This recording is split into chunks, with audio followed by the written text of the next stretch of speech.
Si Rufa May Quinto, nagpalipas ng gabi sa NBI headquarters dahil sa kaso ng securities violation. Grabe ang pinagdadaanan ni aktres Rufa May Quinto. Nagpalipas siya ng gabi ng January 8, 2025, sa headquarters ng National Bureau of Investigation, NBI, dahil hindi pa natapos ang proseso ng pagpiyansa para sa kaso niyang may 14 counts ng paglabag sa Section 8 ng Securities Regulation Code.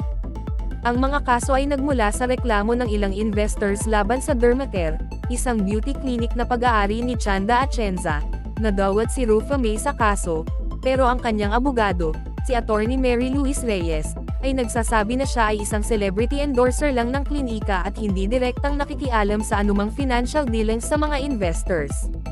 Kahit na malala ang sitwasyon, nanatiling masayahin si Rufa May sa isang interview sa ABS-CBN News, na naganap sa loob ng NBI office. Kinumpirma niya na nakatulog siya ng 7 oras sa NBI, biro niyang, "Relaxed ako kasi nakatulog ako, kasi wala pa naman akong masyadong tulog sa buhay." Pero aminado rin siya na nakaka-stress ang sitwasyon, at nagsabi na nakaranas siya ng mataas na presyon ng dugo at pagkahilo dahil sa stress. Ipinagtanggol ni Attorney Reyes ang pagiging inosente ni Rufa May, at sinabing siya ay biktima ng investment scam.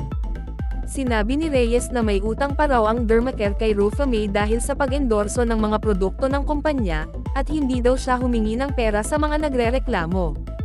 Ang piyansa para sa bawat count ng kaso laban kay Rufa May ay 126,000 Philippine pesos, na nagkakahalaga ng 1.7 million Philippine pesos para sa 14 counts. Na-delay ang proseso ng pagpiyansa dahil sarado ang NBI office noong mga oras na iyon. Ang voluntaryong pagsuko ni Rufa May sa NBI pagdating niya sa Pilipinas mula sa US noong January 8 ay nagpapakita ng kanyang pagnanais na makipagtulungan sa investigasyon. Patuloy ang mga legal na proseso, at inaabangan ng publiko ang kinalabasan nito, na malamang na magtatakda ng isang pamantayan sa paghawak ng mga katulad na kaso na kinasasangkutan ng celebrity endorsements at investment scams.